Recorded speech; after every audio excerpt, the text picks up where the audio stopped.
Bloomberg Audio Studios. Podcasts, radio, news. Let me tell you, we have a new star. A star is born, Elon. Pumped up on Mars, juice, and ketamine. He is the Thomas Edison +++ of our age. Probably his whole life is from a position of insecurity. I feel for the guy. I would say 98% really appreciate what he does, but those 2% that are nasty, they are out there in full force. We are meant for great things in the United States of America, and Elon reminds us of that. We don't have a fourth branch of government called Elon Musk.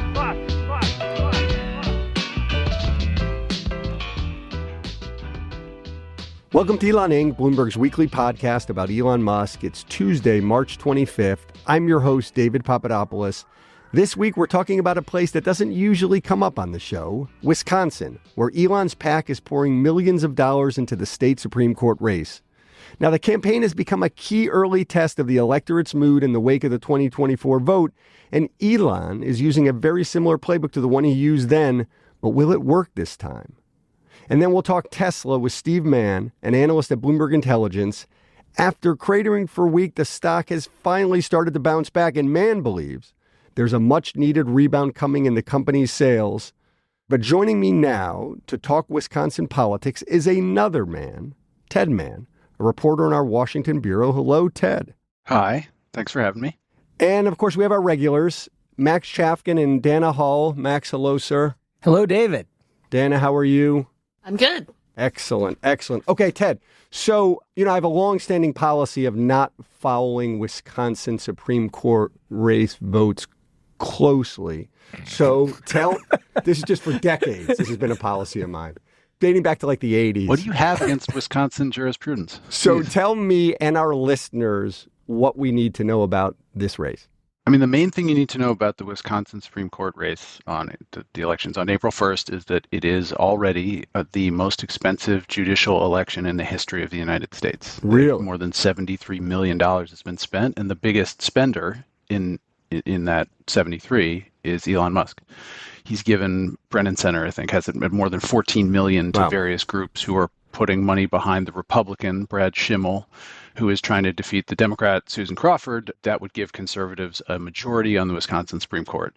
Okay, so the court, the balance at stake here is which side effectively controls the court. Once again, and as for those who are dedicated followers of Wisconsin Supreme Court news, this is a Supreme Court where this contest between conservatives and liberals potentially holds huge importance for things like how they manage their election laws in a critical swing state, for abortion policy, for a number of other huge social political issues. And the House, like the House of Representatives. Yes, thank right? you. I mean, right. That. Yeah, and we have we actually have Elon talking about the race and just how important it is. Yeah, I think it's just worth make sure that people in Wisconsin understand, like, this Supreme Court race, has a big effect on the House of Representatives, and the House of Representatives is raised within margin. So effectively, like, the reason I'm bringing this to people's attention is because this really has implications for Wisconsin, but for the whole country. So that's why I'm really urging, please, if you have any friends, family in Wisconsin, send them a note and ask them to vote early for Justice Schimmel, and because this election is going to affect everyone in the United States. So, Ted, Elon said something there that Dana had just said a minute ago, which is this has huge bearing on the House of Representatives. Sorry, help me out. Tell me why. Well, because redistricting is done by the states. And so a future redistricting in Wisconsin. Is there already one being planned, or in the case of, if it should come up? Yes, the redistricting will come up. And so the issue here is, do you have a conservative majority at the Supreme Court level in the state who will ultimately probably be the arbiter of what plan of how is you're approved. trying to gerrymander one way or the other. Exactly. So basically what he's saying is the Republicans need to win this judicial race because that is what is going to enable them to select a favorable redistricting plan in this critical swing state and to boost the potential majority of the Republicans so that they can hold the House. These redistricting plans often end up in the courts. And then the other thing is, there's like a symbolic quality. This is the first election since November. If you were a big mega donor like Elon Musk, this is the only game in town right now. And as far as like where you could spend your money. Exactly. Totally. And it's like Schimmel has been campaigning with an inflatable Trump. And it's also a referendum on Musk, too. Like Crawford has been calling Schimmel Elon Schimmel. So, hold on. So he like walks around, he like carries it under his arm or something? I believe it was at a rally. No, I think it was, I'm imagining it's large. It's too big. It's so big you can't carry it under your arm. Not a portable Trump.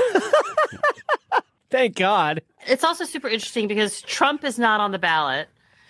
Typically, turnout is low in these kinds of elections, but apparently turnout is very high right now. Spaces that Musk hosted over the weekend, he said that Democratic turnout was higher than they wanted it to be.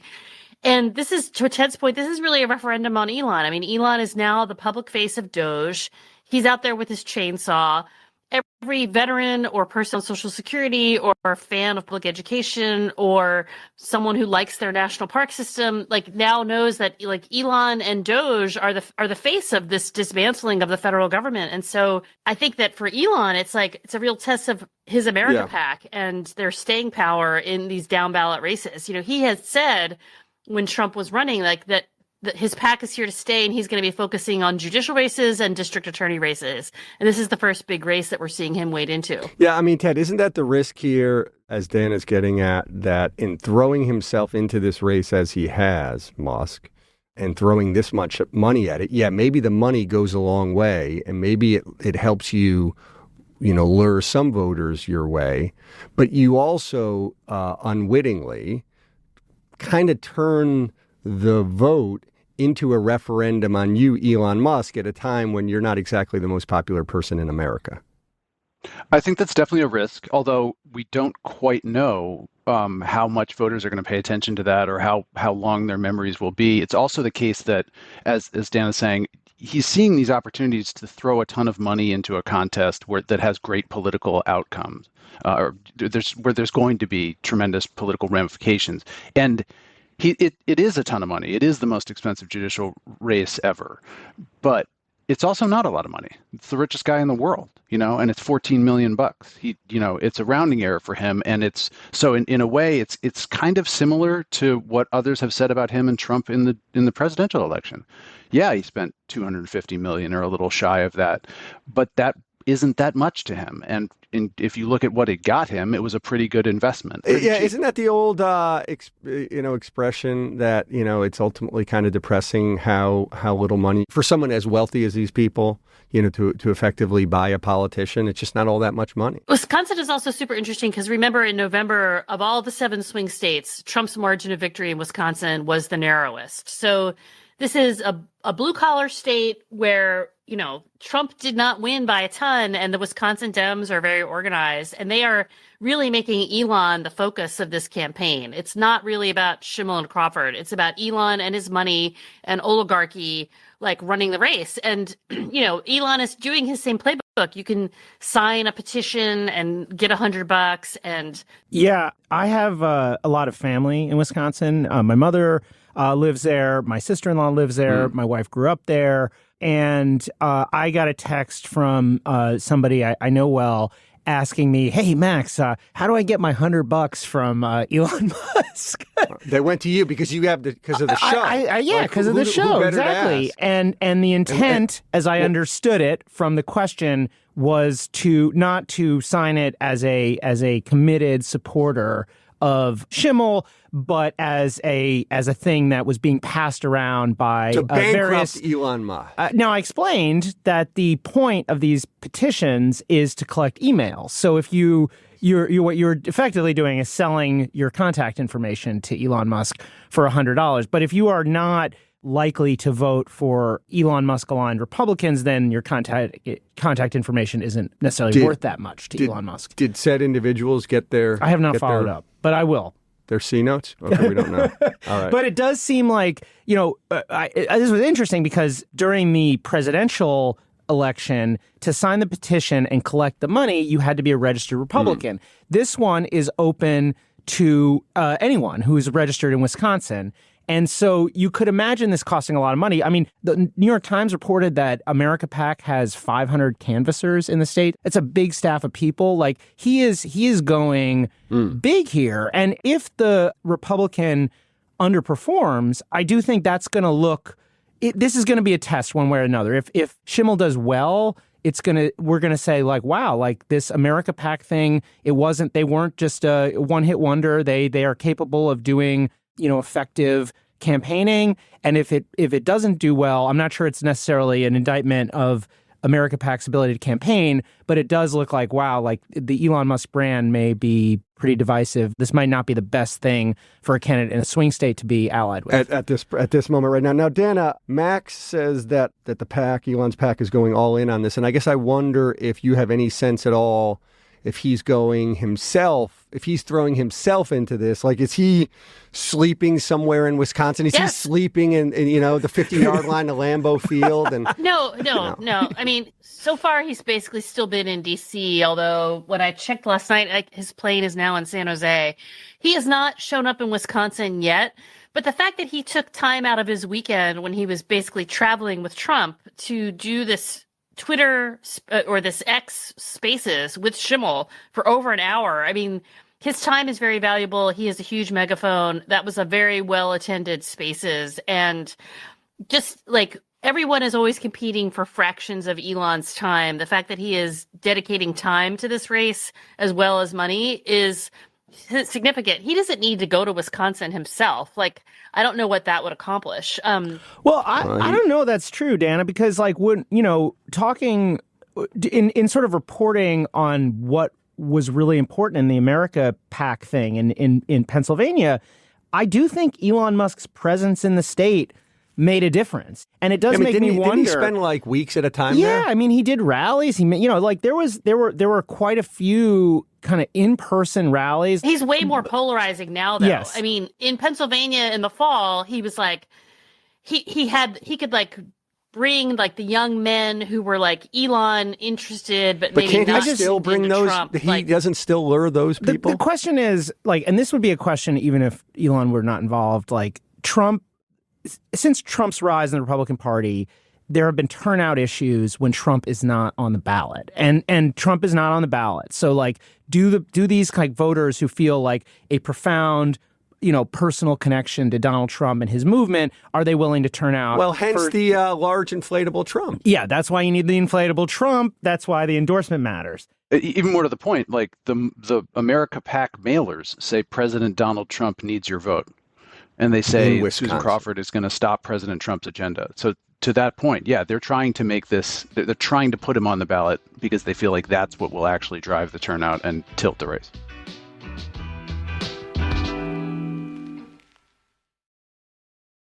So, Ted, I wonder if, I guess I should say, I wonder how much we can read into the outcome of this vote in terms of looking ahead to the midterms 18 months out, or God forbid, looking ahead to 2028. We seem pretty far from those things. This is just a Supreme Court race in one state that, as we said at the top of the show, we don't typically talk too much about. How great a barometer is it for the electorate's mood across the country right now? I don't know that I could speak to the electorate's mood, but I know some people who will be paying very close attention to Crawford's campaign, and that's every consultant who works for the Democratic Party, which is currently just a trash fire of recrimination and doubt and, ageist arguments. Like they're looking for a winning formula. Is that what you're saying? They're looking for any strategy, and if they see that billboards saying "Don't let Elon Musk buy the Supreme Court" seem to work, you better believe that that's going to find its way into every single midterm ad, right? Like he's made himself the largest figure in the political landscape other than Trump. And if it looks like throwing things at him is good for you electorally based on what happens on April 1st, I got to think that the default strategy going into the midterms will be bashing Musk. So, Max, it's hard not to notice and that suddenly this Wisconsin gambit is coming up as Doge seems to be slowing and petering out a bit. And I wonder is that just merely a coincidence? It just just one of these things that, hey, these two things are happening simultaneously and one has no bearing on the other? Or is he shifting attention elsewhere, as indeed it seems like Doge is being a little bit handcuffed and limited in what it's being able to. Just because we've seen a lot of legal challenges. A lot of legal challenges, I think. Well, first of all, Elon Musk doesn't necessarily have like the most. He's not the most focused guy in the world. Like you could imagine him kind of his attention wandering regardless of like what was happening in the courts or what was happening in public opinion or what the president was saying. But also, you're right. There are lots of reasons why, if Elon Musk cares about his like reputation and his the effect he has on elections and so on, he would de-emphasize Doge because a lot of this stuff seems at least. So the idea of cutting government, I think, is popular, but the Doge execution has been very, very unpopular. There's been a steady drumbeat of kind of problematic stories that don't necessarily help Trump, like this, these stories about Social Security and wait times on Social Security. Yeah, what do those things look like? Well, so they in cutting costs, right? There are reports anyway that like wait times to get to talk to somebody from the Social Security Administration have gone way up. You were hinting at this last week. People, I talked about this last week. Like the customer experience has degraded, as you'd expect it would if you massively cut spending. And then you also have Musk going on Rogan saying Social Security is a Ponzi scheme. Like that is going to play in. Wait, you doubt it's a Ponzi scheme? I just know for a fact that Democrats are going to use that over and over and over again, just like they're going to use Howard Lutnick's comments from last week, also kind of implying that people might, maybe some Social Security payments won't go out or whatever. And it's no big deal. So it's like this is not a good political story, and so I think there are reasons for it, although.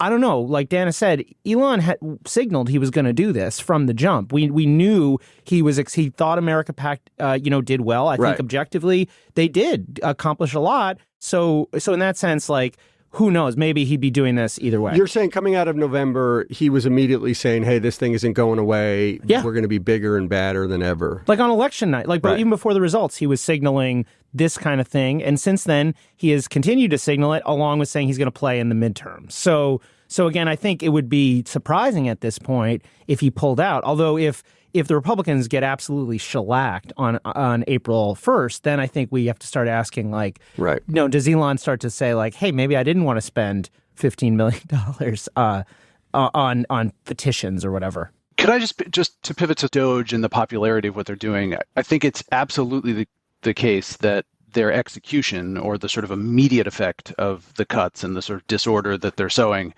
is an issue politically for the popularity of what they're doing. But we have also written about the goal, the actual target that they're pointing at. Musk saying he's going to cut $1 trillion out of the budget in a single year, which is like, that is Margaret Thatcher level austerity in terms of the reduction in GDP on a faster timeline. And the administration, if you listen closely, keeps kind of waffling on this. They keep saying there will be a period of pain, that we're going to have to take some medicine. Besant is comparing it to detoxing when you're trying to get off of a substance. And then, like Stephen Myron, I think the interview was yesterday, was kind of like not quite willing to say, oh yeah, there will be some pain for doing this thing that we're trying to do. And I think that even, like, that's part of the problem for Doge, is they have ostensibly the authority to go do this incredibly aggressive thing that is for, that the econ guys really think is a good strategy to drive future growth. But there doesn't seem to be total commitment to the pain that it will cause. All right. Listen, Ted, this was great. We appreciate having you on. And depending on how this vote goes in Wisconsin, perhaps you'll have to come back on and tell us all about it. Sounds great. Love to.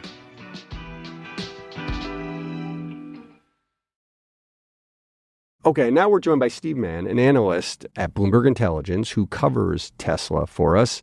Okay, Steve, so as we were preparing for the show, your report hit, and it really caught our eye. You are forecasting a rebound in Tesla sales, in car sales, and you're expecting it to happen pretty quickly coming up here in the second quarter. For us, watching Teslas being burnt and sales plunging across the world, It's kind of a little bit hard to see, or at least for me it is. So lay things out as you see them and how we get from deep decline in sales right now to a pickup in the second quarter. Yeah, sure. I'm not brushing off some of the politics that Elon Musk is in and the reaction from the public. But, from my standpoint, the business fundamentals have, bottom. Okay. There's been a lot of complaint in the marketplace in terms of, when is Elon Musk and Tesla going to roll out a new vehicle? Their cars are getting old. Well, they launched the Highland Model 3. It's not the best-selling car. The Model Y is the best-selling car. And they're actually rolling a new one out as we speak in March. They did that a little bit earlier in China. So, from personal experience, I actually worked at the auto industry for a while. Rolling out vehicles is not that easy. It's an 800-pound gorilla. So, March, they come out with a new car. Not surprised that the, old one is, rolling off and not selling very well. They shut down the plant, by the way, in Berlin and Shanghai. And they're doing the same thing at Fremont to actually change over the tooling for the new vehicle. So our view basically is that, we're probably going to see an inflection point in the second quarter of this year. April sales may come up a little bit weak because they're ramping up vehicles. But beyond that, I think we'll see improvement. So you do believe that this rollout alone and this refresh of this Model Y is enough to offset? So I think you're thinking second quarter sales are going to be up something like 6% or so, something like that? That's right. We've been seeing some of the numbers coming out for the first quarter. They're not just down. They are down with a capital D. So to go all the way up to positive, even if it's just mid-single digits, it's quite a leap, right? Right. But David, I think part of the reason why the sales are down is because of the supply. The factories are offline. So you're seeing some of the analyst reports coming out saying that, Q1 is going to be lousy, but it's because literally they're not making cars right now as they're turning over the production lines to the refresh Model Y at all four plants, Fremont, Austin, Berlin, and Shanghai. The kind of political story and the story of Elon Musk's degrading brand, at least with the left, is a story that has been going on for years. And I think, to Steve's point, a couple of years ago, Elon Musk was talking about 50% year-over-year growth, as far as the eye could see. And to go from there to maybe 6% is a drop. Even if we see the sales come back the way we're expecting, it doesn't mean that the brand is improved or it could continue to degrade. Of course, Trump is going to keep trying to do stuff. I think if historical public polling is any guide, he will become more unpopular as the months and years go on. So there's a chance that the Tesla brand could degrade even further than it already has. Steve, I wanted to ask, how different are Tesla's new models from traditional automakers' new models? Because they seem to talk about them a little bit differently. They don't make as clear a delineation between the old Model 3 and the new one, the old Model Y and the new one. And I can't even personally tell the maybe just because I'm not sophisticated enough, but I don't know that I could clearly identify the old Model 3 from the new Model 3. It seems like the company has sort of been based on this understanding that they're not really going to refresh these things all that much. Yeah, that's a very good question. I think what I really understand, just getting back to your earlier comment about, Elon Musk and car sales and the politics around it, what I really don't understand is if I take a step back, look, I've been looking at the industry for 30 years, the auto industry, and it's amazing. I'm just so surprised that, we're seeing new automakers springing up. You have Tesla, you have Rivian. I never thought of a new automakers can come into the market because the barrier of entry is just so high. There's so much capital investment that needs to be made. So for Elon Musk to come in, it's an American-made car, to come in and actually sell millions of cars and take market share from legacy automakers, it's a huge feat. I think personally, I think we should celebrate the fact that, he's able to do that. Right now, you're right. These vehicles, even the Model Y, it's mostly a cosmetic change, like from a consumer perspective. You mean the new one that's about to come out? Yeah, right. The new one is about to come out. It's a lot of it's cosmetic changes. There's a front bumper has changed. The lighting has changed. The light bar, right? The light bar is very different. Yeah. Yeah, the light bar. Steve, the thing on how different this new Model Y is versus the old one is, I think, a pretty important thing. Max and I have been talking about it off the air the last few days. I think that those cosmetic differences in the new Model Y are significant enough that people will recognize them and they'll say, oh, that's a new Model Y versus an old Model Y. And so I guess my pushback to your whole thesis that the new Model Y is going to help sales is, what if it hurts sales? What if it tethers me more closely when I buy it to this version of Elon Musk? I lose as a buyer plausible deniability, and I can say, well, I bought this TK years ago. You got to give Steve more context. This is the I bought this before he was crazy theory of Tesla sales. Steve knows. I can tell from the look on his face. He knows it, right? So, right, I mean, I guess what I'm also getting is, because when you came up with these numbers, you used a historical comparison. You said when Tesla did previous refreshes, this is the kind of growth that followed it. And I just wonder if that is applicable to this day and age. Yeah, I mean, that's a good question. Like, history doesn't predict the future. I know that. I think, putting that number out is important. But, if I think if you look at the Model Y and, I've started to see them on the street here around where the new ones. You're already seeing them. The new ones. Yeah, I've seen a couple already. Are they? Yeah, they're out. Have you seen bumper stickers on them that said, I bought this before I realized Elon went crazy? Yeah. And then look, I look at some of the statistics in China, some of the social media reports on China, some of the people I talk to in China. By the way, I actually covered the Chinese auto for 15 years, not too long ago. The reaction on the new model is quite positive, right? If you look at China, the FSD is, I feel like it's going to help quite a bit for the Chinese consumer. They rave about it. It's an awe for them. So I think the demand's there. Steve, this is a point that Dana brings up often, is that China is hugely important for Tesla and its sales. And I get the sense very much that there isn't nearly as much controversy or, the stigma with buying a Tesla there like you'd have here in the U.S. or in Europe right now, right? I don't know that Chinese consumers think about him and the brand that way. Is that fair? Yeah, exactly. That's fair. He's idolized over there. Still is. I mean, there's some debates around it, but it still is from my content. So when you have low single digit growth coming ahead for the company sales, is a lot of that China driven?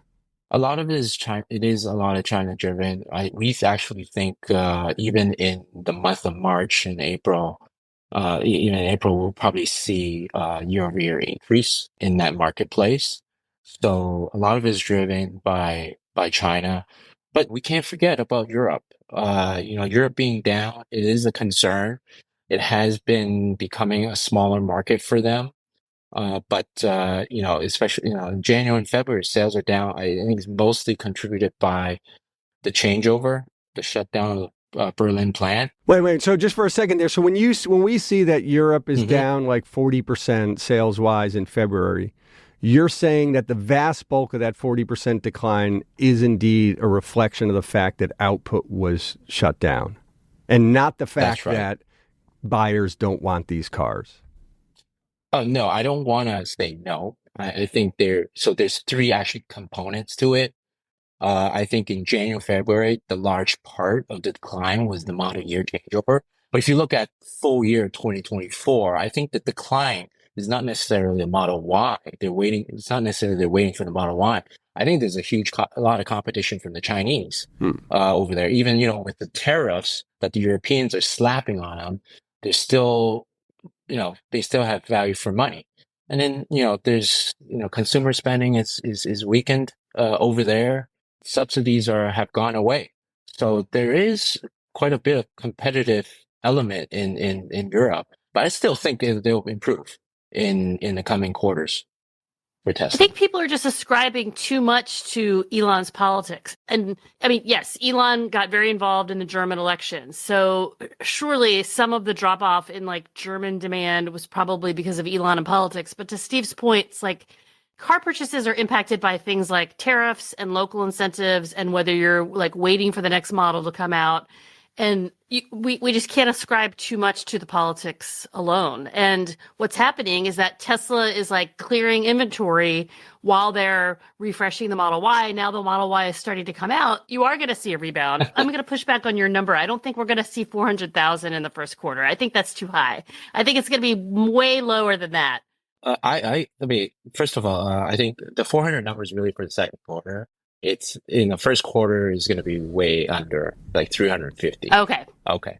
So, Steve, we need to wrap, but we will have you back on in a few months to talk about how these second quarter sales went. And if it turns out when we have you back on in a few months, your prediction was wildly off and you totally flamed out here, what will you say? What are the most probable causes for the demise of your prediction? If it goes awry on you, what is it? What rears its head? I think, like I said earlier, I'm not denying, there's, political impact in terms of the consumer sentiment on the vehicles.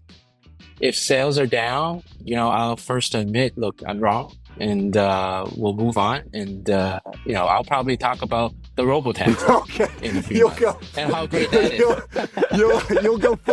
You'll go full Elon mode and just start spinning. But Papadopoulos, look at the robo-taxi. It's coming. It's coming. All right.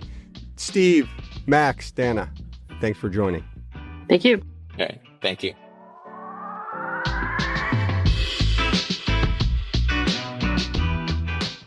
This episode was produced by Stacey Wong. Anna Masarakis is our editor and Rayhan Harmansi, our senior editor. Blake Maples handles engineering and Dave Purcell fact checks. Our supervising producer is Magnus Henriksen. The Elon Inc. theme is written and performed by Taka Yasuzawa and Alex Sugiura. Brendan Francis Newnham is our executive producer and Sage Bauman is the head of Bloomberg Podcasts. A big thanks, as always, to our supporters Joel Weber and Brad Stone. I'm David Papadopoulos. If you have a minute, rate and review our show. It'll help other listeners find us. See you next week.